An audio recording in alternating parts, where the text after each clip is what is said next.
Allah Jalla Jalaluhu says, and those who do not give false evidence, Surah Al-Furqan, verse 72, and says about concealing the evidence, and conceal not evidence, and whosoever would conceal evidence, then his heart is sinful from inside, and Allah knows your deeds, Surah Al-Baqarah, verse 283, distort Surah Al-Nisa, verse 135.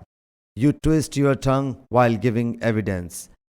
Hazrat Ubaidullah bin Abu Bakr bin Anas narrates that Hazrat Anas radiyallahu anhu said that the Prophet sallallahu alaihi wasallam was asked about the mortal sin.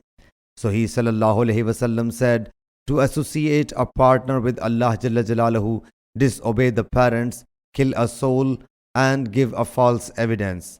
Ghundar, Abu Amir, Bahz, Abdus Samad corroborated him from Shoba.